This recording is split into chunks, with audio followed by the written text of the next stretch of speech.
हरे कृष्णा। तो आज इस श्लोक में सूत गोस्वामी से शौनक ऋषि पूछ रहे हैं कि महाराज परीक्षित किन कारणों से गंगा के तट पर आमरण उपवास करने बैठे। आमरण का अर्थ क्या होता है? मृत्यु पर्यंत, जब तक मृत्यु न आ जाए तब तक। आमरण, मरने तक। तो बहुत महत्वपूर्ण प्रश्न है और इस भागवतम का एक टर्निंग पॉइंट है यहाँ पे कि शौनक ऋषि पूछ रहे हैं कि सम्राट, वह सम्राट थे। कौन? परीक्षित महाराज। और कैसे सम्राट थे? चक्रवर्ती सम्राट थे। चक्रवर्ती का अर्थ क्या है? जहां से शुरू करो वापस वहीं तक आ जाए। पूरी पृथ्वी के सम्राट थे चक्रवर्ती, इस तरह से। और उनको यह राज्य कैसे मिला था? उत्तराधिकार में मिला था, उनके अपने पूर्वजों से मिला था। परीक्षित महाराज के पूर्वज कौन है? किसके पुत्र थे परीक्षित महाराज? अभिमन्यु के। और अभिमन्यु और अर्जुन पांडु के। यहाँ लिखा है पांडु नाम मानवर्धन।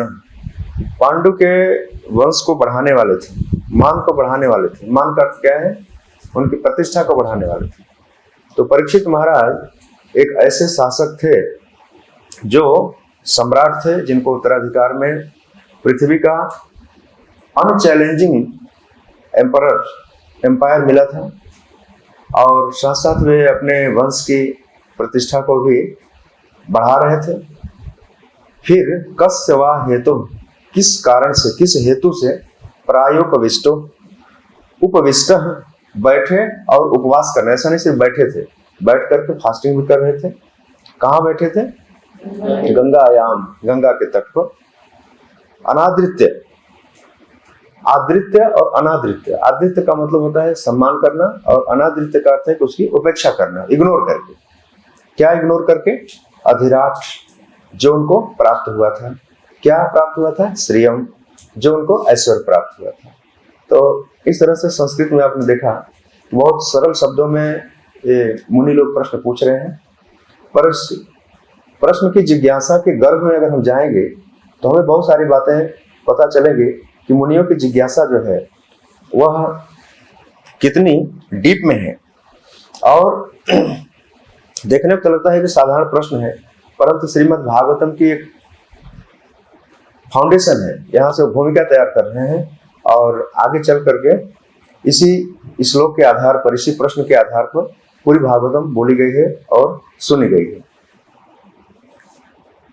तो श्रील प्रभुपाद जी ने तात्पर्य में लिखा कि परीक्षित महाराज जो थे समस्त समुद्रों और महासागरों सहित पूरे संसार के चक्रवर्ती सम्राट थे। बस उसी बात को सिंप्लीफाई किया गया है। उन्हें इस राज्य को प्राप्त करने हेतु कोई प्रयास नहीं करना पड़ा था। अपने पितामह महाराज युधिष्ठिर तथा उनके भाइयों से उत्तराधिकार मिला था।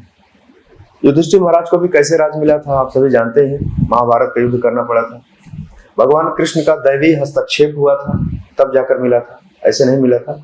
और वैसे भी पांडु वंश का जो इतिहास है उस पर हम थोड़ी चर्चा करेंगे। और इसके साथ साथ तो सुचारू रूप से शासन भी चला रहे थे, धर्म के अनुसार चला रहे थे। जब परीक्षित महाराज का जन्म हुआ है, आगे चलकर जन्म होगा इसी पहले अध्याय, पहले स्कंध में ही, अंतिम अध्याय में, 13वें अध्याय में, भी चौथा अध्याय पढ़ रहे हैं। जब परीक्षित महाराज का जन्म हुआ तो महाराज युधिष्ठिर ने ज्योतिषी को बुलाया और उनकी कुंडली को चेक करवाया। तो उनके बहुत सारे राजाओं के गुण उनके अंदर विद्यमान थे कि धर्म में ऐसा होगा, दान में बलि की तरह होगा, धर्म में राजा ययाति की तरह होगा। सब तरह से उनका वर्णन किया गया और सारे लक्षण, शुभ लक्षण उनके कुंडली में उपस्थित थे। तो मुनियों की जिज्ञासा हो रही है कि सब कुछ था, इतना सब कुछ सही है, फिर ऐसा क्या कारण हुआ कि सब कुछ को अनादृत्य, सब कुछ को इग्नोर करके, उपेक्षित करके और प्रायोपविष्ट गंगा के तट पर जो है आमरण अनशन करने के लिए महाराज परीक्षित बैठे। तो उनके ऐश्वर्य तथा प्रशासन में कुछ भी अवांछित नहीं था। आपको पता है कि जब कलियुग प्रवेश कर रहा था तो एक राजा के भेष में वह एक गाय की हत्या कर रहा था और रास्ते में महाराज परीक्षित मिले और उससे पूछा कि तुम कौन हो? तुम्हारा ऐसा दुस्साहस कैसे हो सकता है कि मेरे रहते हुए, पांडव वंश के राजाओं के रहते हुए तुम गाय पर आक्रमण कर सकते हो? ये महाराज परीक्षित का था। फिर उस कलयुग और परीक्षित महाराज की बातचीत हुई है। भगवान की इच्छा से उस कलयुग को स्थान भी मिला और परीक्षित महाराज ने फिर अपना राज्य समेट करके उसको अपना वापस स्थान भी दिया है। और परीक्षित महाराज के विषय में आपने पिछले दिन भी सुना था इस श्लोक में कि किस तरह से स्वयं भगवान ने उनके गर्भ में उनकी रक्षा किया था। और कोई साधारण पुरुष नहीं है, वे भगवान के अंश के अंश हैं। मतलब भगवान वैसे साधारण राजाओं के अंदर भी भगवान का एक अंश उतरता है, और ये तो राजर्षि थे। तो फिर उनके प्रशासन में कुछ भी अनवांटेड नहीं था, तो फिर वे क्यों संपूर्ण राजपाट त्याग कर गंगा के तट पर आमरण उपवास करने लगे? तो जो त्यागने की घटना है, पिछले अगर हम राजर्षियों का इतिहास उठाकर देखें, जितने भी राजा हुए हैं, जो भक्त राजा हुए हैं, डिवोटी जो किंग हुए हैं, उन्होंने सब इसी तरह से त्याग किया है। आप महाराज भरत का इतिहास उठा के देखिए, 8वें स्कंद में आता है। उन्होंने, वो भी चक्रवर्ती सम्राट थे। महाराज भरत के बारे में ऐसा सुखदेव गोस्वामी ने लिखा है कि वे जब राज्य को त्यागे तो कैसे त्यागे पता है? मलवत, मल की तरह त्याग दिए थे। आजकल के राजाओं को देखा जाए तो घसीटने से भी कोशिश नहीं उतरते। उनको 100 गालियां रोज मिलती है, फिर भी चिपके रहते हैं उसी से, राइट? तो यह फर्क है, यह अंतर है। पहले जितने भी राजाओं ने इस पृथ्वी पर शासन किया है, खास तौर से डिवोटी किंग ने, उन्होंने शास्त्र के अनुरूप राज्य किया और जनता के कल्याण के लिए किया, भगवान का प्रतिनिधि बन करके शासन किया। और कभी भी उन्होंने इसे अपने इंद्रिय तृप्ति के लिए, इंद्रिय भोग के लिए इसका उपयोग नहीं किया। हृदय से वे सारे संत थे और बाहर से केवल राजा की तरह भूमिका निभा रहे थे। यह विशेषता थी, यह एक आदर्श राजा का गुण होता है। और जब राजा ही भोग वासना में, काम क्रोध लोभ में लिप्त हो जाता है, तब जनता की बड़ी दुर्गति होती है। और आज यही हो रहा है। कहने को तो प्रजातंत्र है, लेकिन ये तानाशाही तंत्र से कम नहीं है।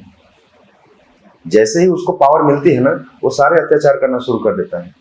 लेकिन पहले ऐसा था, राजतंत्र था, ऑटोक्रेसी थी, लेकिन वो प्रजा का बड़ा ख्याल रखते थे, ऑन स्पॉट डिसीजन देते थे। आपने सुना है किसी कोई घटना?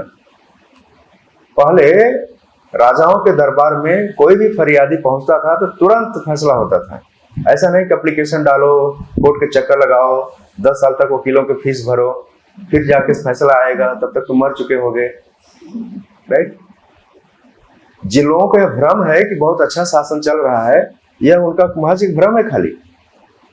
और राजाओं का चरित्र ही इतना उत्तम होता था कि उनके चरित्र की छाप जनता में सीधे पड़ती थी। और आजकल का चरित्र आपको पता ही है कि वो ऊपर वाला भ्रष्टाचार कर रहा है तो हम क्यों न करें, वो बड़ा चोर है तो हम छोटे चोर है कि नहीं? तो राजाओं की बहुत बड़ी भूमिका होती है समाज के संचालन में। और वैसे राजा को जो संस्कृत में नृप कहते हैं, आपने आगे चलकर सुखदेव गोस्वामी ने परीक्षित महाराज को कई जगह नृप करके संबोधित किया है। उस नृप का अर्थ क्या है पता है? नृप का अर्थ है नर का पालन करने वाला। नृप नर से बना है, वो अर्थ है पालन करने वाला। तो नर का अर्थ यहाँ पर है पूरी प्रजा से है, मानव समाज से ही नहीं। उस राज्य में जो भी, प्रभुपाद जी बहुत बार इस पर अपना कमेंट दिए हैं। नागरिक हम किसको बोलते हैं? सिटीजन किसको बोलते हैं? जो उस लैंड में पैदा हुआ उसको सिटीजन बोलते हैं। तो प्रभुपाद जी कहते थे उस लैंड में कुत्ता भी तो पैदा हुआ है ना, क्या वो सिटीजन नहीं है? एक गाय भी पैदा हुई है, एक हाथी भी पैदा हुआ है, एक चिड़िया बंदर भी पैदा हुआ है, वो भी सिटीजन है, उसको भी उतना ही अधिकार है शांतिपूर्वक जीने का। उसको तुम क्यों मार रहे हो? यह बहुत बड़ा ऑब्जेक्शन था। और बिल्कुल फैक्ट है कि उस लैंड में, उस भूभाग में, उस राष्ट्रमंडल में जो भी जीव जन्म लेता है, उसकी सुरक्षा का अधिकार, उसके पालन का अधिकार, उसको शांति पूर्वक और सुखपूर्वक जीने का अधिकार है। और उसके अधिकार की सुरक्षा करना उस राजा के, उस राज्य के राजा का दायित्व है। समझ रहे हैं मेरी बात? अगर उस राज्य का राजा अपने प्रजा को भौतिक रूप से, रोटी कपड़ा मकान से, बाहरी शत्रुओं के आक्रमण से और आध्यात्मिक सुरक्षा नहीं दे सकता है, तो ऐसे राजाओं के लिए घोर नरक का वर्णन किया गया है। कई जगह ऐसा लिखा है। तो राजा बनना यह कोई साधारण काम नहीं है। इसीलिए पहले बहुत सारे लोग होते थे ना, उस पद पर जाने से डरते, नहीं हमारी क्वालिफिकेशन नहीं है, हम इस पर नहीं बैठेंगे। इतिहास, भागवत में ऐसा भी इतिहास आया कई जगह पे। तो नृप का अर्थ मैं बता रहा था कि दो तरह से प्रजा का पालन करते थे। एक भौतिक दृष्टि से तो कर ही रहे थे, इसमें लिखा है, प्रभुपाद जी लिख रहे हैं कि उनके प्रशासन में कुछ भी अवांछित नहीं था, कोई जुआ मांस शराब वेश्यालय नहीं चलते थे, और प्रजा जो थी वह आदर्श चरित्र के लिए जानी जाती थी, शास्त्र के अनुरूप व्यवहार करती थी, और आध्यात्मिक रूप से पालन कैसे करते थे राजा? स्वयं आध्यात्मिक जीवन का उदाहरण प्रस्तुत करके। जैसे भगवान कृष्ण भी जब इस पृथ्वी पर थे तो द्वारका में क्या करते थे? सुधर्मा सभा में अधिकांश टाइम उनका कैसे बीतता था, या राजाओं का अधिकांश टाइम किससे बीतता था? आजकल के जो छोटे छोटे राजा हैं, जब घरों घरों में छोटे छोटे लोग हैं, उनको भी नॉर्मल बात है कि हमारे पास टाइम नहीं है, हमारे पास बहुत बिजी है। लेकिन इन राजाओं का इतिहास उठा कर देखें तो उनका 80% टाइम हरि कथा में बीतता था, भगवान के नाम के जप में बीतता था। भगवान कृष्ण सुधर्मा सभा में अपने पूर्वजों का इतिहास सुनते थे, अपने ही पूर्वज का इतिहास सुनते थे, और नारद जैसे ऋषि या कोई संत महात्मा धौम्य जैसे ऋषि सुनाते थे उनको। तो जब हमें अपने पूर्वजों का इतिहास पता होगा तब जाकर के हम यहाँ पर इस शब्द सार्थक कर पाएंगे। कौन सा? पांडु नाम मानवर्धन। पांडु के वंश में मान वर्धन करने वाले थे, नहीं तो मान भंग करने वाले ही होंगे। आपने सुना है ना कि आजकल एक ऐसी पीढ़ी से लोग डरे हुए हैं, लोग आने वाली पीढ़ी से, वर्तमान पीढ़ी से जो थोड़ा सा सजग लोग हैं, उनके अंदर एक बड़ा भय है, एक डर है कि आने वाले दिनों में क्या होगा। इनके अंदर कुछ भी नहीं बचा है। क्यों? क्योंकि उनको अपने पूर्वजों का इतिहास नहीं पता है। तो चलिए थोड़ा सा पूर्वजों का इतिहास हम भी पलट लेते हैं। और ऐसा नहीं है कि ये पूर्वज जो थे महाराज परीक्षित के ही पूर्वज थे, हम सभी के पूर्वज हैं। पूर्वज का अर्थ है पूर्व में जन्मे लोग, पूर्व जो पूर्व में जन्मे हैं उन वही लोग क्या है? पूर्वज हैं। अब ये जन्मे हैं तो उनका जन्म ही तो महत्वपूर्ण नहीं ना। पिछले श्लोक में सुना था आपने, जन्म कर्म, उनके कर्म कैसे थे यह भी देखना जरूरी है। और कर्म में कई बार कुछ ऐसी बातें हैं जो थोड़ा सा एक्स्ट्राऑर्डिनरी है, मतलब समाज के अनुकूल आज के हिसाब से नहीं थी, लेकिन हमें उनकी नकल नहीं करनी चाहिए। तो महाराज पांडु का जो वैवाहिक जीवन है थोड़ा सा वहां से देखते हैं, उसके बाद पांडवों के इतिहास में कुछ देखते हैं, फिर उसके बाद परीक्षित महाराज के अंदर ये सारे गुण कैसे आए उस पर थोड़ी नजर डालेंगे। हस्तिनापुर के सम्राट महाराज शांतनु थे, पता है? वहां से स्टार्ट करते हैं। शांतनु महाराज, शांतनु महाराज के पत्नी का नाम क्या था? गंगा।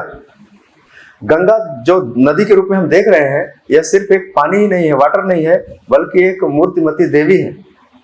और शांतनु महाराज इतने बढ़े चढ़े थे, इतने पावरफुल थे, इतने सक्षम थे कि उन्होंने गंगा देवी से विवाह किया।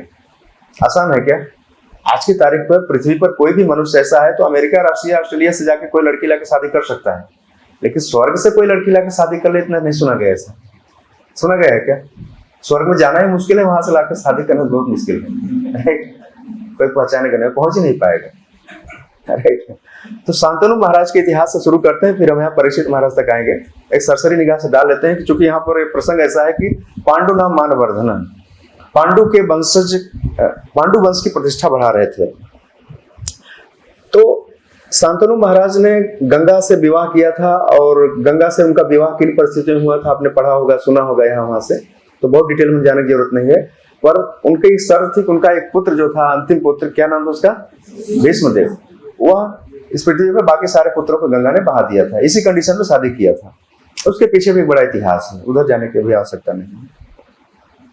जब शांतनु महाराज हस्तिनापुर में राज्य कर रहे थे, गंगा से उन्होंने 8 पुत्र प्राप्त किए थे, जिसमें भीष्मदेव बच गए थे। इनका भीष्म नहीं था, इनका दूसरा नाम था, देवव्रत नाम था। देवव्रत भी साथ साथ हस्तिनापुर के राज्य में पल रहे थे, बढ़ रहे थे। इसी बीच में घटना घटती है, शांतनु महाराज जो है गंगा के तट पर मृगया के लिए गए थे, शिकार करने के लिए गए थे। और अक्सर राजा लोग तो घूमते थे, जंगलों में घूमते थे और प्रैक्टिस करते थे शूटिंग की, और कुछ उनको दिखाई जाता था तो कुछ न कुछ घटना हो जाती थी। उसी समय एक मछुआरे की कन्या जो थी, कौन थी वो? क्या नाम था? सत्यवती। सत्यवती से इनकी आंखें 2-4 होती हैं। किसके? महाराज शांतनु की। ध्यान रखिएगा कि आजकल की तरह के लोफर की तरह ये मामला नहीं था कि कहीं जा रहे हैं, कोई लड़की मिल गई, चलो हाय हेलो हो गया। बात ऐसी नहीं थी। महाराज शांतनु का सत्यवती से मिलना यह एक दैवी घटना थी, भगवान की बहुत बड़ी योजना का हिस्सा थी। कोई नाटक होने वाला होता है, कोई बड़ी घटना होते हैं तो एक एक बिंदु मिला करके तब जाके असली पॉइंट पर लोग पहुंचते हैं। यहां से शुरुआत हो रही है सत्यवती से मिलना इनका। और सत्यवती जो थी वह मछुआरे की कन्या थी, लेकिन ऐसा कहा गया है कि पांडु वंश के राजाओं के इतिहास में कि बिना किसी कारण के, बिना किसी उच्च उद्देश्य के, बिना किसी प्रयोजन के किसी भी स्त्री पर इनका मन जा ही नहीं सकता। अब सोचे कुछ तो रहा होगा, कुछ बड़ा काम होने वाला होगा, तब जाकर के उसके ऊपर इनका मन आकर्षित हुआ। और ऑलरेडी इनका एक पुत्र है, तो जब इन्होंने उससे विवाह का सोचा मन में, लेकिन उसके पिता से अप्रोच भी किया, सत्यवती के पिता से, कि मुझे तुम्हारी कन्या चाहिए, मुझे इससे विवाह करना है। और जब वापस आए तो वह जो काफी अशांत रहने लगे राजमहल में, हस्तिनापुर के राज दरबार में काफी खिन्न रहते थे, खोए खोए रहते थे, कुछ अच्छा नहीं लगता था इनको। एक दिन भीष्म पितामह देवव्रत ने पूछा कि आखिर कारण क्या है आपका, तो बताया कि मुझे उससे विवाह करना है, लेकिन अपनी इच्छा बता दिए। और बताया कि उसका जो पिता है उसका एक शर्त है कि हम विवाह तभी करेंगे जब हमारी बेटी का बेटा राजा बनेगा, उत्तराधिकारी। ऑलरेडी आपका एक बेटा है तो उस राजा तो ही बनेगा, देवव्रत ही बनेगा, और हमारी बेटी का बेटा तो राजा नहीं बनेगा, इसलिए हम विवाह नहीं कर सकते आपके साथ। तो जब देवव्रत को पता चला तो देवव्रत खुद गए उसके पिता के पास। किसके पास? सत्यवती के पिता के पास। और उसे वचन दिया कि तुम अपनी कन्या का विवाह मेरे पिता से कर दो, मैं प्रतिज्ञा लेता हूं कि मैं आजीवन विवाह नहीं करूंगा, मैं नैष्ठिक ब्रह्मचारी रहूंगा। वही से उनका नाम क्या पड़ा था? भीष्म। भीष्म का अर्थ भयंकर होता है। राजाओं के परिवार में ब्रह्मचारी रहना यह आसान काम नहीं है, राजमहल में रहना। और भीष्म पितामह के ब्रह्मचर्य की प्रशंसा भगवान कृष्ण ने भी किया है। भगवान कृष्ण कहते हैं कि हे पितामह, मुझे लोग योगेश्वर बोलते हैं, मैं इतनी सारी स्त्रियों के बीच में रह करके भी गृहस्थ हूं, और मैंने एक नहीं 1008 नहीं 108 पत्नियां हैं, लेकिन आप जो है राजमहल में रहते हुए भी ब्रह्मचारी हैं, यह बहुत बड़ी बात है। तो भीष्म पितामह की प्रतिज्ञा के बाद सत्यवती का पिता, नाम क्या है उसका, याद है किसी को? सत्यवती के पिता का नाम मुझे भी नहीं याद आ रहा है। सत्यवती का विवाह हुआ, और फिर सत्यवती से और महाराज शांतनु से किसका जन्म हुआ?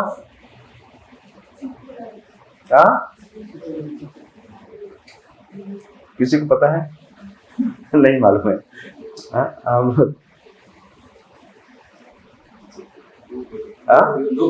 दो बेटे हुए, विचित्रवीर और चित्रांगद।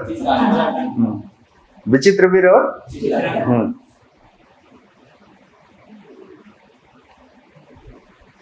सत्यवती और पाराशर से किसका जन्म हुआ था? व्यासदेव का जन्म हुआ था। फिर सत्यवती इधर कैसे आ गई? शांतनु के पास नहीं।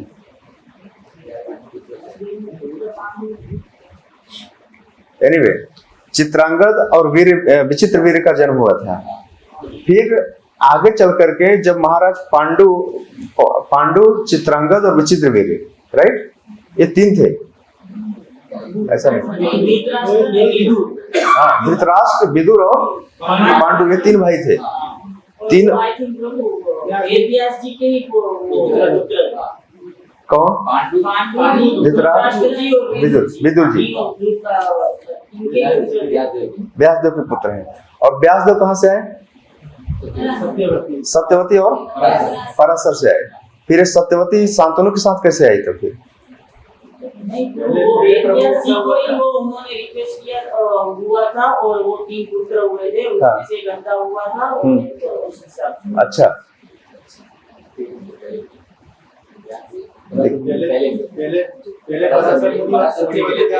विवाह हुआ था,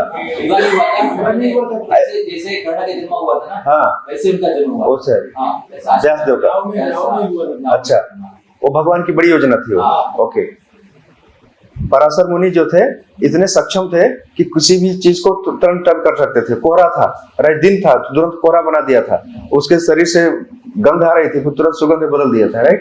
ऐसा कुछ इतिहास है। तो पराशर और सत्यवती का मिलन इस तरह से हुआ है, राइट। और पराशर और सत्यवती से व्यासदेव का जन्म हुआ है। और व्यासदेव के बाद फिर सत्यवती माता ने उनको बुलाया कि भाई हाँ। ऐसा है कि कोई हो नहीं सकता, तो इन्होंने आशीर्वाद से ये तीनों को बनाया। अम्बा और अम्बालिका।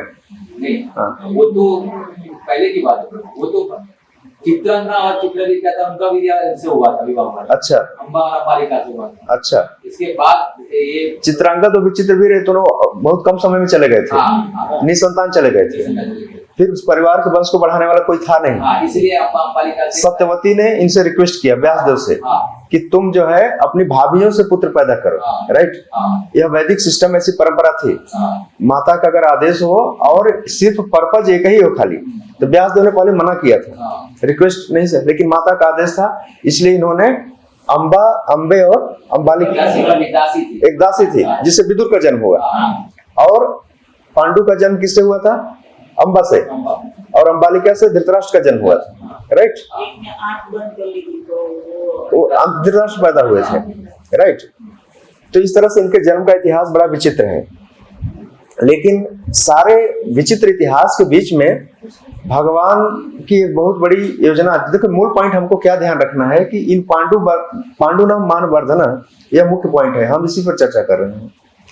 इनके वंश के इतिहास में प्रतिष्ठा को बढ़ाने के लिए परीक्षित महाराज ने ये सब अनादृत्य, ये सब त्याग दिया था। तो जब तीनों का जन्म हुआ, किसका? पांडु का, धृतराष्ट्र का और विदुर का। वैसे पांडु का अर्थ क्या होता है पता है? हमने ऐसा कहीं सुना, पांडु जो होता है एक रोग का नाम है। तो पीलिया होता है पांडु का। हाँ, ये भी बहुत कम उम्र में ही शरीर छोड़ दिए थे। और इनको एक श्राप भी था, किसी ऋषि का श्राप था कि तुम जैसे ही अपनी पत्नी के साथ सहवास करोगे पुत्र प्राप्ति के लिए, तुम्हारा शरीर छूट जाएगा। तो धृतराष्ट्र की देखरेख में, हस्तिनापुर देखरेख में कुछ दिन के लिए वन में चले गए थे। और पांडु का विवाह जो था 2 पत्नियों से हुआ था। राइट। क्या क्या नाम था? कुंती और माद्री। कुंती और माद्री, पांडु का विवाह इन दोनों से हुआ था। तो जब ये लोग वन में थे एक बार, तभी कुंती ने देवताओं का आह्वान किया था। राइट। और कुंती को किसका वरदान था? दुर्वासा ऋषि का वरदान था कि तुम किसी भी समय किसी देवता का आह्वान करके कुछ भी वरदान प्राप्त कर सकती हो। ऐसा था, ऐसा नहीं कि पुत्र ही प्राप्त करना। और दुर्वासा ऋषि की सेवा करके इसने यह वरदान प्राप्त कर लिया था कुंती ने। तो इधर हस्तिनापुर में पांडु सबसे बड़े थे, उसके बाद धृतराष्ट्र, फिर विदुर थे। ऐसा था, धृतराष्ट्र बड़े थे, पांडु छोटे थे। पांडु छोटे थे, लेकिन उनको पुत्र पहले पैदा हो गए थे। पांडव पहले आ गए थे, युधिष्ठिर महाराज वगैरह। को इसलिए व्याधि नहीं मिला था कि वो जन्म से अंधे थे, आंख से अंधे थे। तो बड़ा अप डाउन है इस हस्तिनापुर के इतिहास में, बड़ा ट्विस्टिंग है, इधर उधर है। तो जब महाराज पांडु ने एक बार कुंती से कहा कि तुम्हारे पास तुम्हारे गुरु महाराज ने तुमको मंत्र दिया है, तुम किसी भी देवता का आह्वान करो और पुत्र प्राप्त करो ताकि हस्तिनापुर के राजवंश को आगे बढ़ाया जा सके। और चूंकि उनको ऋषियों का श्राप था, वह ऋषि भी कौन थे कि हिरण और हरिणी के रूप में थे, लेकिन गलती से इन्होंने बाण चला दिया था। राइट। और उन्होंने श्राप दे दिया था, ऐसा लग गया था। कैसे विचित्र विचित्र घटनाएं हैं इतिहास में, न चाहते हुए भी कुछ भी हो जाता है। कहीं जा रहे हो आप, अचानक किसी का श्राप लग गया और उस श्राप को जीवन को पूरा इतिहास ही पलट के रख देता है, वो श्राप या वरदान कुछ भी। तो जैसे ही कुंती महारानी ने एक बार टेस्ट भी कर लिया था, सूर्यदेव को बुलाया था, कर्ण का जन्म पहले हो चुका था, तो सबसे पहले उन्होंने धर्मराज का ध्यान किया और धर्मराज प्रकट होकर के किसका जन्म हुआ? युधिष्ठिर का जन्म हुआ। उसके बाद फिर किसका ध्यान किया? पवन देव का, भीम का। और भीम का जैसे ही जन्म हुआ तो ऐसा भीम के बारे में बताते हैं कि यह इतना बलशाली होगा। ऐसे इनकी माँ जैसे गोद में ली थी ना कुंती ने, और खिलाते खिलाते गिर गए थे, पत्थर को गिर गए थे, पत्थर टूट गया, इनको कुछ नहीं हुआ। आप समझ रहे हैं ना? ऐसे बोलते हैं इतना बलशाली हो गए। यह भीम के बारे में था। आज कोई बच्चा पत्थर गिर जाए तो क्या होगा? पत्थर नहीं टूटेगा, बच्चा ही खत्म हो जाएगा। तो भीम का जन्म हुआ पवन देव से, और अर्जुन का जन्म हुआ इंद्रदेव से। उसके बाद माद्री का नंबर आया। माद्री को तो नहीं पता था, उसको नहीं अश्विनी कुमार हुए, नकुल और सहदेव, वो अभी कुंती ने ही उनको सपोर्ट किया था कि उन देवताओं से कहा था कि 2 पुत्र इनको भी चाहिए, तो अन्याय नहीं होना चाहिए, राइट। पर इसी बीच में ऐसा बताते हैं कि जब अर्जुन का या युधिष्ठिर का 12 साल के हो गए थे या 13 साल के हो गए थे, वन में ये लोग, और हस्तिनापुर में किसी को पता नहीं था कि कुंती को 3 और माद्री को 2 पुत्र हुए हैं, पांडु महाराज के 5 पुत्र हो गए हैं। इधर हस्तिनापुर में तो क्या था कि उनको तो श्राप है, और जैसे ही वो कोशिश करेंगे उनका शरीर छूट जाएगा, धृतराष्ट्र को बच्चे होंगे, धृतराष्ट्र का बड़ा बेटा राजगद्दी बैठेगा। एक ऐसा प्लानिंग इधर, ऐसा न्यूज चल रहा था इधर दिल्ली में, और उधर जंगल में कुछ और ही हो रहा था। लेकिन ऐसा बताते हैं कि जब अर्जुन या युधिष्ठिर का, ठीक से कंफर्म मैं नहीं हो पा रहा हूँ, किसी का बर्थडे था, उसी दिन जो है एक घटना क्या घटती है कि अर्जुन या युधिष्ठिर के जन्मोत्सव मना रहे थे लोग जंगल में ही। उसी दिन पांडु महाराज जो थे, इनके मन में कुछ काम वासना उठी और इन्होंने जो है माद्री के साथ संग करने का प्रयास किया। माद्री मना भी कर रही थी कि आपको श्राप है, कुछ भी हो सकता है, लेकिन एक चूंकि काम वासना से इतने अधिक प्रभावित हो चुके थे, इन्होंने शरीर वही छोड़ दिया। और जिस दिन जन्मदिन था, जब बर्थडे था किसका, अर्जुन का, और फिर तब जब इनका शरीर छूट गया, तब कुंती और माद्री के पास कोई दूसरा उपाय नहीं था। वहीं पर सती होने का भी प्रयास हुआ है, तो दोनों ही सती होना चाहती थी, तो कुंती ने इनको मना किया। किसको? माद्री को। कौन सती हुआ था, कुंती की माद्री? माद्री सती हुई थी।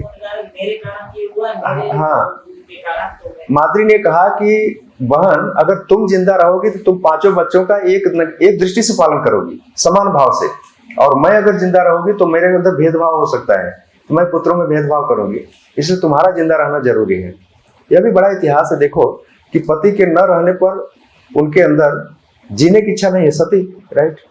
ये बहुत बड़ा पांडु मानवर्धन है, इनका इतिहास है, ग्लोरियस इतिहास है, यशस्वी इतिहास है। तो एक कल्पना की परे है, जो 5,500 साल पहले की बात है। आज हम आप इस कल्पना को याद करके भी कैसे हो सकता है, कोई भी मर जाए क्या फर्क पड़ता है। तो कुंती और माद्री का इतिहास वहां से समाप्त होता है। माद्री सती होती है, कुंती जो है 5 बेटों को लेकर के हस्तिनापुर वापस आती है। हस्तिनापुर वापस आती है, बाहर से तो बड़ा रिसेप्शन है, बड़ा स्वागत है, लेकिन अंदर अंदर एक बड़ा न्यूज चल रहा है कि अरे पता नहीं, इसके चरित्र पर भी सवाल उठाया जाता है। किसके? कुंती के, क्योंकि कुंती को तो दुर्वासा मुनि का श्राप है, अरे इनको पांडु को तो श्राप ही था, और ये बच्चे किसके हैं? एक तो पति को खोने का वियोग है, पति भी चले गए हैं, छोटी बहन जो थी उसकी वो भी सती हो चुकी है, 5 पांडव हैं, सारे देवताओं के अंश हैं, और ऊपर से हस्तिनापुर में इनको एक्सेप्ट करने का बड़ा चैलेंज था। तो यह महाभारत में कई जगह ऐसा मिलता है कि कुंती के चरित्र पर सवाल उठाए गए, लेकिन कुंती इससे जरा सा प्रभावित नहीं हुई, विचलित नहीं हुई, और सिर्फ भगवान की अनन्य भक्त थी, इसलिए सारी चीजों को मैनेज कर पा रही थी। इसी बीच में धृतराष्ट्र ने जो है पांडवों को मारने के लिए कई षड्यंत्र रचे हैं, आपने देखा ही है। उसमें खेल में उसने भीम को एक बार गंगा में फेंक दिया था, और उसको लड्डू में जहर मिला के खिला दिया था, और भीम कहाँ चले गए थे? पाताल लोक चले गए थे, नाग लोक चले गए थे। तो वहां पर सारे नाग इनको डस रहे थे, तो जो नाग डस रहा था वही मर जा रहा था, इनके शरीर में इतना जहर था। तो सारे नागों को ये उठा के पटक के मार रहे थे। तो सारे नाग हड़कंप मच गया कि एक बालक आया है मनुष्य जाने से, बहुत मोटा ताजा है, और सारे नागों को मार रहा है। तो जो नागों का देवता था, राजा था, उसने बुलाया कि पकड़ के लाओ, उसको अरेस्ट करके लाओ। जब लाए तो इन्होंने बताया कि तुम यहाँ कैसे पहुंचे? तो इन्होंने बताया कि मैं महाराज पांडु का पुत्र हूँ, और मेरे साथ कुछ ऐसी दुर्घटना हुई कि मैं यहाँ पहुंच गया। तो उनके नाना के नाना जो थे वहां पर थे, नागलोकों में थे। बोले अरे ये तो रिश्तेदार है अपना ये तो नाती लगता है, पोता लगता है। बोले नहीं, ले लाओ, इसको थोड़ा स्वागत करो, इसको कुछ खिलाओ पिलाओ। तो नागलोकों में इनको कुछ वहां का सोम रस कुछ पान कराया, कुछ अमृत जैसा, और एक कटोरी पीने पर इनकी 1000 हाथी का बल था। उसमें एक कटोरा पिलाया, इनके अंदर 1000 हाथी का बल आया, तो 8 कटोरा पी गए। तो फिर इनका नाना बोला 2 और पियो, 10 कटोरा पिलाया इनको, 10,000 हाथियों का बल वापस आया इनके पास। और उसके बाद फिर 10,000 हाथियों का बल लेकर के भीम जो वापस हस्तिनापुर आए। ये पांडवों के वंश के इतिहास में हम सुन रहे हैं। उसके बाद फिर ऐसे हमारे आजकल गाड़ियों में जो पावर होती है, हॉर्स पावर होती है, हॉर्स पावर, घोड़े की शक्ति, लेकिन हाथियों की शक्ति से। हार्स पावर जो वेस्टर्न है, और जो वैदिक फिलॉसफी हो हस्त शक्ति बोलते हैं, हाथी वाला पावर। 10,000 हाथियों का बल था भीम के अंदर। उसके बाद इसी बीच में वारणावत में करके धृतराष्ट्र ने एक और योजना चली थी कि दिल्ली जो है बहुत कंजेस्टेड है, यहाँ पर फैमिली बढ़ गई है, तुम लोगों के लिए एक अलग से स्कीम बना देते हैं, उधर चलो वहीं रहो। ऐसा प्लान किया था उन्होंने। किसने? धृतराष्ट्र ने। वारणावत पास में ही था हस्तिनापुर के, वहां पर एक अलग टाउनशिप बना देते हैं, वहीं पर रहो तुम लोग। और वहां पर जाने के लिए इसने कैसा घर बनाया था? लाख मोम जैसा होता है, इतना बढ़िया बनाया था, आर्टिफिशियल, देखने में लगेगा कि बिल्कुल कंस्ट्रक्शन बिल्डिंग है, लेकिन माचिस की एक तीली लगाने से पूरा बिल्डिंग जो है स्वाहा हो जाएगी विद इन सेकंड, कोई फायर ब्रिगेड भी काम नहीं करेगी उधर। ऐसा घर बनाया। फिर एक ऐसा मौका आया कि इन लोग सारे पांडवों को, कुंती को, उनका प्लान था कि इनको खत्म करना था, इनको मारना था। देखिए हम लोग सुने हैं ना कि मारे कृष्ण राखे के और राखे कृष्ण मारे के। तो कृष्ण भगवान देखिए परीक्षित महाराज से लेकर के कैसे कैसे कैसे बचा रहे हैं इनको, और इनका इतिहास कितना ग्लोरियस है। सुनकर ही भगवान कृष्ण के प्रति हमारी श्रद्धा बढ़ जाती है। हरे कृष्णा कृष्णा कृष्णा हरे हरे, हरे राम राम राम। तो उस लाक्षागृह में जब बन रहा था तो उसमें विदुर भी कंस्ट्रक्शन में इन्वॉल्व थे, और विदुर जो थे ये पांडवों के बड़े हितैषी थे, पांडु महाराज के बड़े चाहने वालों में थे। तो जब लाक्षागृह बन गया, एक दिन इनको सब वहां पर शिफ्ट भी कर दिया गया, बड़ा फेस्टिवल मनाया गया, बड़ा सा भोज रखा गया। फिर एक दिन की बात है, उसमें आपने देखा होगा सीरियल में कि इनको एक जंगल की कोई स्त्री होती है, उसके 5 बेटे लेकर के आकर के सो जाती है बरामदे में ही। और विदुर जो होते हैं युधिष्ठिर महाराज को अंग्रेजी भाषा में समझाते हैं, मिलिट्री भाषा में, कि जब जंगल में आग लगे तो चूहा बिल में घुस जाता है। तो हाँ, इन्होंने एक ऐसी सुरंग बनवाई थी विदुर ने कि जिसमें होकर के हम कहीं दूर निकलते थे, बहुत दूर बाहर सुरक्षित निकल सकते थे। तो भीम और युधिष्ठिर से बताए थे, विदुर जी ने अंग्रेजी में बताया था उस टाइम, उनको अंग्रेजी आती होगी उस टाइम पे सीखे होंगे, आज तो सब लोग बोलते हैं, कोई दिक्कत नहीं। उस समय कुछ कुछ लोग बोल पाते थे, समझ पाते थे, म्लेच्छ भाषा में बोला था, अंग्रेजी को म्लेच्छ भाषा कहते हैं। तो जब आग लगी जिस दिन, तो इधर हस्तिनापुर में झूठे ही लोगों ने बहुत रोया, अरे पांडव मर गए, कुंती मर गई, उसके बेटे मर गए, झूठ रूठ का एक शोक रखा। भगवान कृष्ण और बलराम उस समय द्वारका में थे या कहाँ थे, ये लोगों को भी समाचार मिला, तो ये लोग, ये तो उनको पता है सब कि वो मर नहीं सकते, ये लोग भी रो रहे थे कृष्ण बलराम, इनको भी पता है, अरे पांडव मर गए, हमारे बुआ के लड़के थे, ऐसे वैसे। तो भीम जब लगा है, जब आग लगी है रात को, आधी रात को आग लगी है, तो भीम ने जो है अर्जुन और युधिष्ठिर को एक बाह पे बैठाया है, और नकुल और सहदेव को एक बाह पे बैठाया है, और माता को जो है पीठ पे बैठाया है। 10,000 हाथी का बल है तो मामूली थोड़ी है। किसी को लेकर के निकल गए वहां से, और निकल गए उसी समय से वो लोग अज्ञातवास में थे, उधर छुप छुप कर रहते थे कि किसी को पता न चले। और उसी बीच में एक और घटना क्या घटती है, द्रौपदी स्वयंवर होता है, और वहां पर ये लोग ऐसे कभी किसी के घर पे अतिथि बनकर रहते थे, तो एक ब्राह्मण के घर पे रहते थे लोग। तो एक जंगल था, वृक नाम का एक राक्षस था, पता है, वृक नाम का एक राक्षस था। उस राक्षस का नियम था कि रोज लोग अपने घर से एक आदमी को उसके घर खाने के लिए भेजते थे। तो एक ब्राह्मण के घर ये लोग रुके थे, 5 पांडव और कुंती रुकी थी। तो एक दिन देखे कि ब्राह्मण की जो स्त्री थी बड़ी दुखी थी, पूरा परिवार बहुत टेंशन में था। तो इन्होंने पूछ लिया कि माता क्या बात है। बोले नहीं, आप लोग हमारे अतिथि हैं, आप लोग आराम से रहिए, ये राक्षस है, इसको रोज एक आदमी भेजना पड़ता है, और 10-20 किलो चावल दाल ये सब भेजना पड़ता है, खाता है, इसका नियम है, नहीं तो आके मार देगा सबको। तो जब इन्होंने सुना कि इस परिवार पर संकट है, तो युधिष्ठिर महाराज ने कहा कि भीम, हम लोग कुछ करना चाहिए। तो भीम ने कहा कि लाओ मैं ही जाता हूँ। तो ऐसा देखा ना आपने, तो भीम को ही भेजा, मना करे, लेकिन भीम कहने हम जाते हैं, देखते हैं कौन है वो। तो जितना भी खाना बनाया था सब बैलगाड़ी पर लादा, और उधर से वो ब्रिक जो है वेट कर रहा था कि कोई आया नहीं, अभी तक आया नहीं। और भीम जो थे जिस गए, जो उसका खाना था उसको खाते हुए जा रहे थे, उसको दिखाकर खा रहे थे, देखो तुम्हारा खाना मैं खा रहा हूँ। और जैसे ही पहुंचे उसका वध किया, और करके उस राक्षसों से मुक्ति दिलाई। तो उसका जो अत्याचार इतना था, और उसी बीच में महाराज द्रुपद ने एक स्वयंवर का भी आयोजन किया था। एक ऊपर घूमती हुई मछली, और नीचे पानी में देखना है, निशाना लगाना है उसकी आंख में, तो कोई भी नहीं लगा सकता था। फिर इस तरह से अर्जुन ने जो है इनका भेद, जब उस स्वयंवर सभा में कृष्ण और बलराम भी आए थे और हस्तिनापुर से कुछ लोग भी आए थे, लेकिन ये ब्राह्मण के भेष में थे। कौन? पांडव।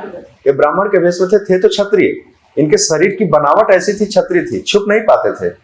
तो कुछ लोग बोलते थे यार ये तो ब्राह्मण लगते हैं लेकिन काम इनका क्षत्रियों जैसा है।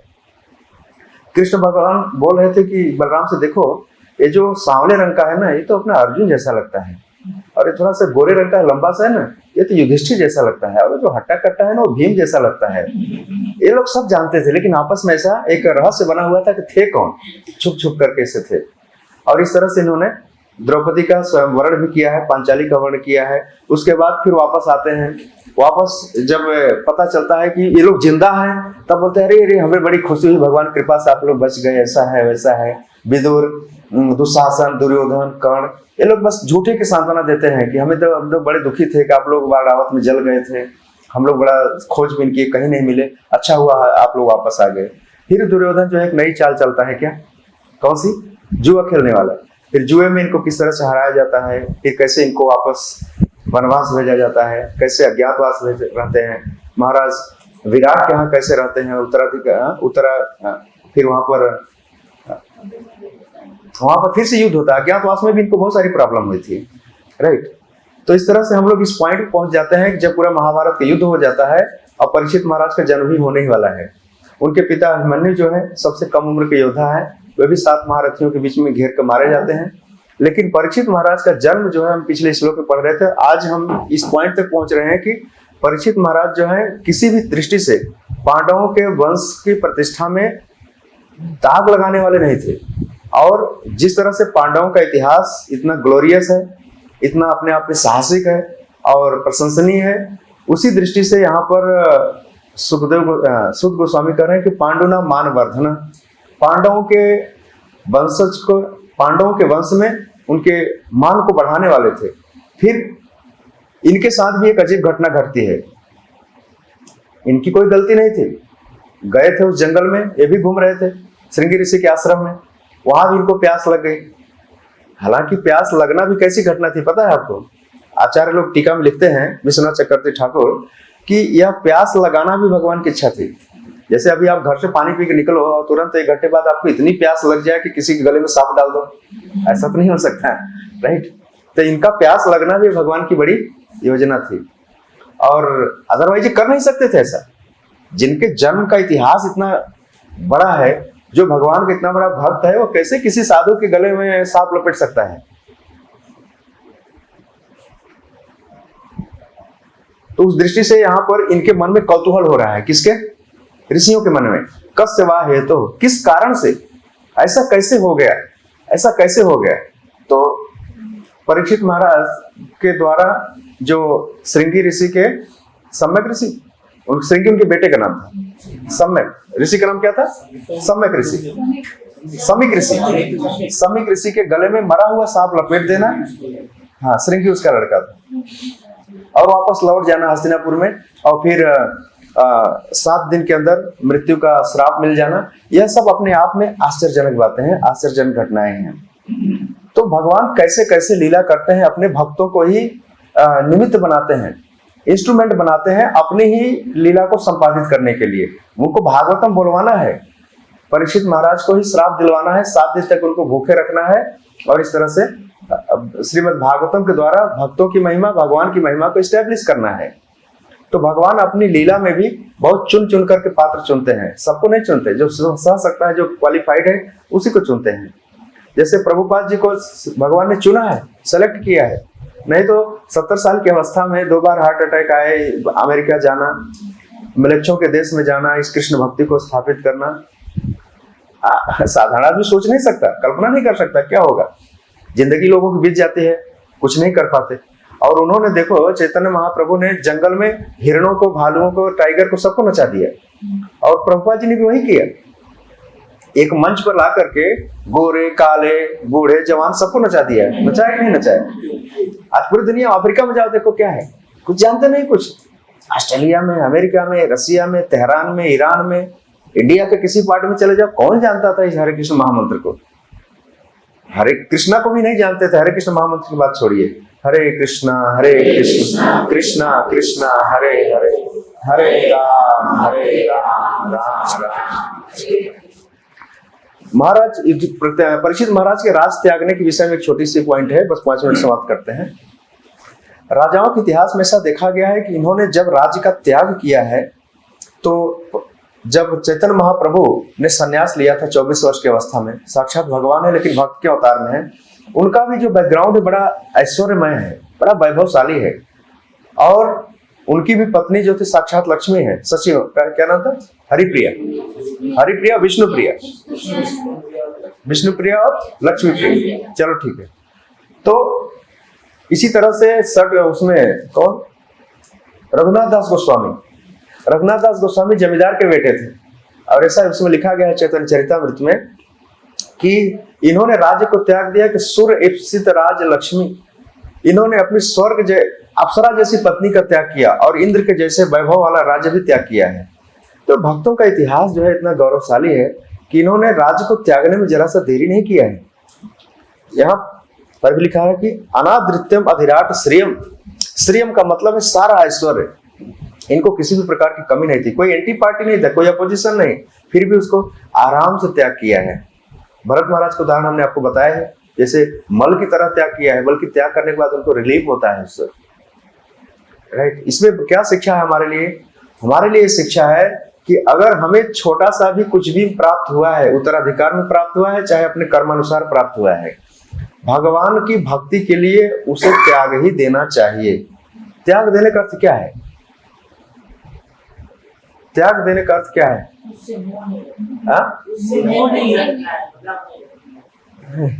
त्याग देने का अर्थ है उसे भगवान की सेवा में लगा देना चाहिए, यह असली त्याग है।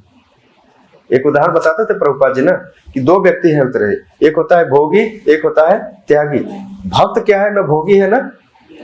जैसे मान लो कि रास्ते में चलकर किसी व्यक्ति को एक 500 रुपए का नोट मिला, किसी ने उठा के पॉकेट में डाल लिया, जाकर के गांजा पी गया, वो भोगी है। और किसी व्यक्ति को अरे भोगा किसी का, छोड़ो हमसे नहीं मतलब है, क्यों उठाए, वो त्यागी बाबा है, राइट। लेकिन ये जो भक्त है उस 500 रुपए को उठाएगा, अगर कोशिश करे ढूंढे मिलेगा तो ठीक है, नहीं तो लाकर के मंदिर की हुंडी में डाल देगा, राइट। एक एग्जाम्पल के तरीके से तो जो भी हमें प्राप्त, परीक्षित महाराज ने क्या किया, 7 दिन तक ये भागवत कथा सुन करके अपनी प्रजा का पालन किया, उनको एक आध्यात्मिक मार्ग दिखाया, प्रकाश दिखाया, यह हो असली पालन। तो हमारे पास भी चाहे किसी भी रूप में कोई भी ऐश्वर्य है, चाहे वो ज्ञान है, धन है, बल है, ख्याति है, हमें इसे भगवान की सेवा में लगा देना चाहिए। राइटर हो तो लिखो, सिंगर हो तो गाओ, पैसा है तो मंदिर बनवाओ, और अगर अच्छा से गाते हो तो कीर्तन गाओ, राइट। जो भी कैपेसिटी है उसे भगवान की सेवा में यूज कर डालो। यह एक भक्त के चरित्र से हमको सीखने को प्रेरणा मिलती है। किसी भी चीज को ना भोगने का प्रयास करना चाहिए, ना त्यागने का प्रयास करना चाहिए, दोनों ही विचारधारा गलत है। प्रभुपाद जी इसकी व्याख्या करते हैं कि भोगने हम भोगता नहीं है, वह भी गलत है, और त्यागना यह तुम्हारा भ्रम है कि तुम त्याग सकते हो। क्या है तुम्हारा जो त्याग दोगे, है क्या तुम्हारा? तो न भोगी न त्यागी, हमें सेवी बनना चाहिए, सेवक बनना चाहिए इस तरह से। तो परीक्षित महाराज के कुछ बिंदुओं पर हमने चर्चा करके एक प्रेरणा यह प्राप्त किया कि हमें भगवान की सेवा के लिए, या ऐसे कहते हैं कि अंत में परीक्षित महाराज मन ही मन बहुत खुश थे, मन ही मन बड़े प्रसन्न थे। उनको भूख और प्यास नहीं लग रही थी, क्यों पता है? क्योंकि हायर चीज उनको मिल रहा था, कथामृत मिल रहा था। उनको चिंता नहीं थी कि अरे मैंने गलती कर दिया, बहुत पश्चाताप है, चलो सॉरी बोल देते हैं और इसी से ऐसा नहीं था कुछ। इसी तरह से महाराज किसे, चित्रकेतु, कौन, चित्रकेतु को भी श्राप मिला था, पार्वती ने श्राप दिया था असुर बनने का, राइट। चित्रकेतु कौन है, आगे चल के कथा थी। तो जब भी श्राप वाली घटनाएं हुई हैं इतिहास में, और जिसने भी श्राप प्राप्त किया है वह मन ही मन अपने आप को बड़ा भाग्यशाली समझा है, राइट। और श्राप जो है, जैसे ध्रुव महाराज को श्राप तो नहीं दिया था, बल्कि अपमान किया था। किसने? उनकी सौतेली माता सुरुचि ने। और बाद में ध्रुव, एक धक्के में ध्रुव बन गए। इसी तरह से विदुर का भी अपमान किसने किया था? दुर्योधन ने। विदुर महात्मा बन गए, 35 साल तक तीर्थ यात्रा में भ्रमण करते रहे। तो हर जीव के जीवन में भगवान कोई न कोई मौका देते हैं कि वह भगवान के करीब आ सके। एक लौट सके। शायद हमारे जीवन में भी कुछ न कुछ ऐसा घटना घटी होगी कहीं न कहीं पर, कुछ न कुछ कहीं न कहीं किसी को धक्का मिला होगा या कुछ अपमान हुआ होगा या अभिशाप अगर मिलता भी है। वैसे देखा जाए, एक आचार्य लिखते हैं, श्रीधर स्वामी लिखते हैं कि जो साधु संतों का ऋषियों का जो श्राप होता है वो वास्तव में श्राप नहीं होता है, वह उनके कल्याण के लिए होता है। जैसे गजेंद्र जो थे पूर्व जन्म में राजा थे, इनको जो श्राप मिला था तो इनके अच्छे के लिए मिला था, एक ही जन्म में सीधा वैकुंठ चले गए। किसने श्राप दिया था इनको? गजेंद्र को? हाँ, अगस्त ऋषि ने दिया था। अब बताइए, ऋषि श्राप देते हुए फिरते हैं तो इसका मतलब क्या है? इनके श्राप के पीछे भी, जैसे नारद जी ने श्राप किसको दिया था? उसके कुबेर के बेटों को, मणिग्रीव और नल कुबेर। ये बड़े बाप के बिगड़े बेटे थे दोनों, लेकिन नारद जी को दया आई, इन्होंने श्राप दे दिया कि जाओ वृक्ष बन जाओ। और वृक्ष बनने का फायदा क्या हुआ है? ये भगवान कृष्ण के चरण कमलों का आश्रय, राइट? वृंदावन में लीला किया, आज भी इनकी स्तुति गाई जाती है, राइट? उनकी तो नहीं गाई जाती, पर उनको निमित्त बनाया गया, राइट? तो श्राप मिलने के पीछे ऐसा नहीं है कि उसके बहुत बुरे कर्म, लेकिन जितनी भी बुरा वैदिक इतिहास है बताता है कि जो भी इस तरह से घटनाएं घटी हैं, सामान्य मनुष्य की उसमें शिक्षा यह है कि वह अपनी मर्यादा के बाहर कभी न जाए। ध्यान रखिएगा कि हमें और आपको भगवान अपनी लीला में पात्र इतना आसानी से नहीं बनाने वाले हैं, लेकिन प्रभुपाद जी कहते हैं कि चैतन्य महाप्रभु की लीला में जितने भी लोग कंट्रीब्यूट कर रहे हैं ना, इतना बड़ा मिशन है, संकीर्तन मूवमेंट है, हर कोई उसमें एक छोटा छोटा प्लेयर है, राइट? जैसे प्रभुपाद जी को इतना बड़ा इंस्ट्रूमेंट बनाया गया है, इतने बड़े बड़े शिष्य हैं, बड़े बड़े प्रोजेक्ट खड़ा कर रहे हैं, मंदिर बना रहे हैं, तो निश्चित रूप से भगवान की कोई एक बड़ी मास्टर प्लान का हिस्सा है वो। तो इस तरह से हम लोग भी पांडु नाम मान वर्धना करके एक शिक्षा यह ले सकते हैं कि हम प्रभुपाद जी के मिशन के मान को बढ़ाने वाले में होना चाहिए। ऐसा नहीं कुछ ऐसा कर्म करें जिससे इस कुल परंपरा को दाग या धब्बा लगे, राइट?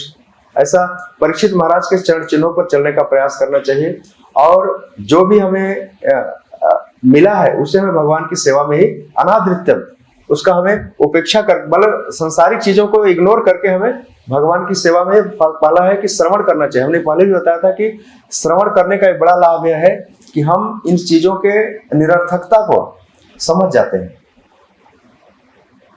जितने बड़े बड़े राजाओं का इतिहास है वो यह बताता है कि इनको भौतिक ऐश्वर्यों में कोई लगाव था नहीं कभी, वो सिर्फ ऊपर से ही शासन कर रहे थे, अंदर से तो भगवान की कथा ही सुनते रहते थे। मनु महाराज ले लो, प्रियव्रत महाराज ले लो, उत्तानपाद महाराज ले लो, इसके बाद अम्बरीश महाराज ले लीजिए, युधिष्ठिर महाराज ले लीजिए। युधिष्ठिर महाराज तो राजी नहीं ले रहे थे, बोले नहीं हमको नहीं चाहिए, भगवान कृष्ण को मनाना पड़ा उनको, नहीं ले लो इसको, राइट? तो यह एक बहुत बड़ी मानसिकता का फर्क है। कल ही मैं एक जगह प्रभुपाद जी कन्वर्सेशन पढ़ रहा था, एक रिपोर्टर उनसे पूछ रहा है कि Prabhupada ji what is Krishna consciousness, ये कृष्ण भावनामृत है क्या चीज? तो प्रभुपाद जी बताते हैं कि यह सिर्फ एक आइडियोलॉजी है, एक विचारधारा है, और यह विचारधारा कैसे है? कृष्ण भगवान को केंद्र में मान करके वे सर्वोपरि है, वो भोक्ता है, स्वामी है, सारी दुनिया उनकी सेवक है। बस इसी विचारधारा के बल पे हम पूरे संसार को सुखी बना सकते हैं। हमने प्रैक्टिकल भी किया है और थोड़ा बहुत उसका रिजल्ट भी दिखता भी है, ठीक है? तो आज के श्लोक में अब इससे ज्यादा चर्चा करना मेरे लिए संभव नहीं है, अब आगे बढ़ेगा। हरे कृष्णा। श्रील प्रभुपाद के, श्रीमद् भागवतम के।